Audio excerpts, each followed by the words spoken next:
Welcome back to Tread on Sports. As I said before we hit the break, we're going to be checking out highlights of the Fresno State women's game. Let's see how they did. The scoring here is going to start as VDK finds Keller wide open underneath, and then in an ode to the NBA All-Star game, a three-point contest breaks out as Brian makes a shot there. KV makes her three from the right side. Alex going to get it on the action with a corner three from the left. And then White for Fresno is going to finish up the first quarter, and the Lobos will lead 20-13.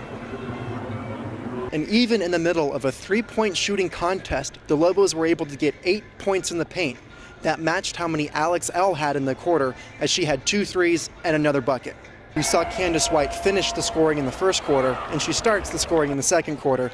Keller is going to put the ball on the floor and get the layup. We don't see that from her very much. Brian gets the ball up ahead and finds the hot hand from Alex La Parolari, and she gets another three. VDK is going to get bodied down low, but she finishes it anyway. And what is Keller doing? That's shooting deep, but she gets it to go. VDK again finishes through the contact, and then Fresno State would have a block party, getting 3 blocks to end the half. They would go into the break trailing by 13, 35-22. Kendra Martin allows the hometown fans to sit down, getting a bucket there in the second half. Cherise is going to drive, put up the floater, and that one falls. Then she's going to find Bryant for 3 on the left side. And White again starts and ends the scoring in a quarter as she brings her team to within 1 point going into the final frame. And Cherise must be from Vegas because she has triple sevens, 7 points, 7 rebounds, and 7 assists. She's in range of the triple-double for the second time this year. Let's see if she can get it here in the fourth. Faz Davalos is going to get the scoring started with an offensive rebound and goes right back up with it for the Bulldogs. Alex L. continues her hot hand and gets that pull-up to go. VDK, even with the reigning conference defender of the year on her, gets it through the double team. Bavaro's going to hit that 3, and she is excited. Cherise is going to drive, put it back up, and she's in range of the triple-double, and that assist to Bryant will really help her stats. We see Cherise put a great spin move on Davalos, go up, and that basket secures the triple-double for Cherise. And the win. Lobos 66, Fresno 57. Candace White led the Bulldogs with 20 points, and it only took her 21 shots to do it. Fresno had a really tough time from the field as they only converted on 32% of their shots. Cherise was able to shake off her slow start, and her final stat line was 15 points, 15 rebounds, and 10 assists. This was her second triple-double this month, as the program had gone without one for almost 40 years. 15 was a popular number as Alex L. and VDK both finished with 15 points for the game. Kianna Keller failed to score in the second half after a fantastic first half and finished with 9 points, 11 rebounds. After the game, we caught up with Coach and talked with him about this impressive performance from many of his players. All right, I think, from start to finish, we played hard enough. We went through a little spell there in the third quarter. We couldn't make a shot. And then I think that our kids really showed some resolve and some guts there. They came all the way back and actually got ahead of us, and that is something that we, for the most part this year, have not handled very well. Tonight we did.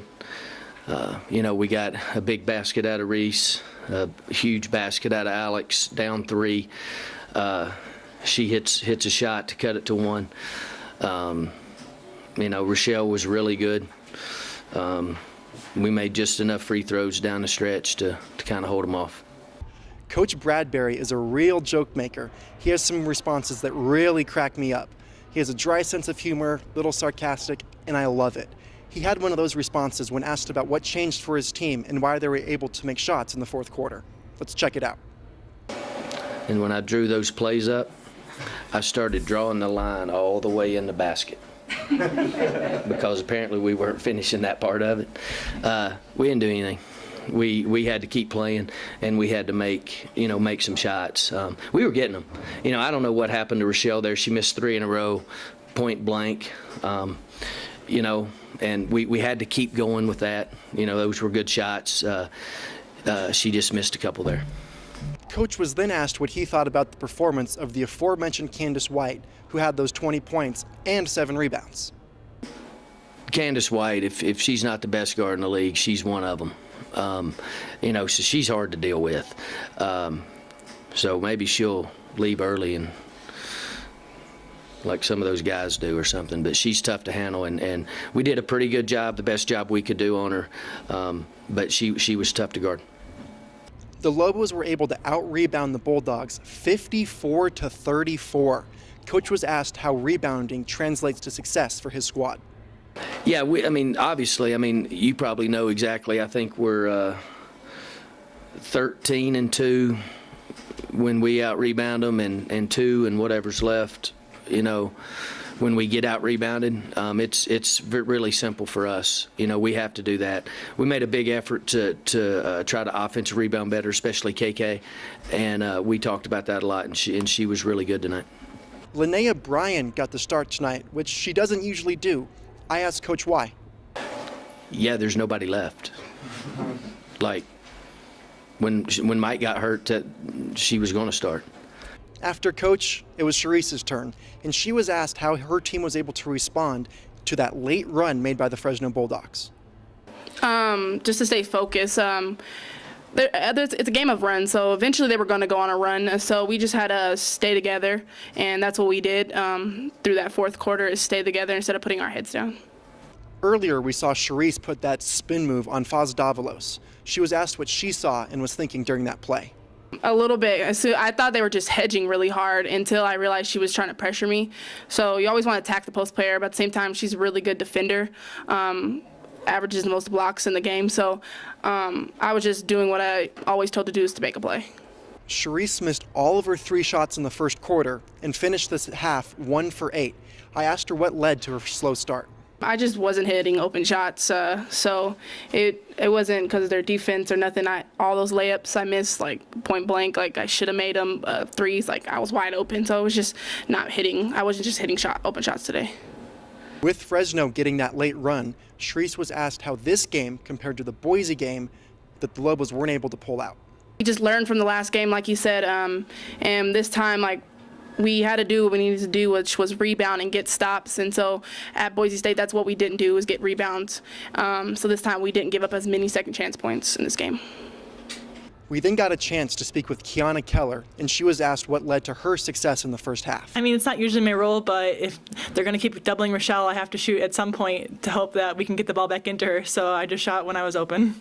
For the first time I could remember this year, she put the ball on the floor and attacked the rim. I asked her why. That was more of a mismatch I saw. Obviously, like I said, it's not really my role, but if I see it happening and I know I can do it, then I'm going to do it. Like Cherise, she was asked to compare this game to the Boise Heartbreaker.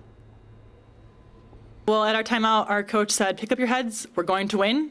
And we're all like, all right, we're going to win. And we just went out there and we knew what we had to do. We had to rebound. That's our identity now. Defense is what makes our offense. So we just knew we had to get stops, and it worked out.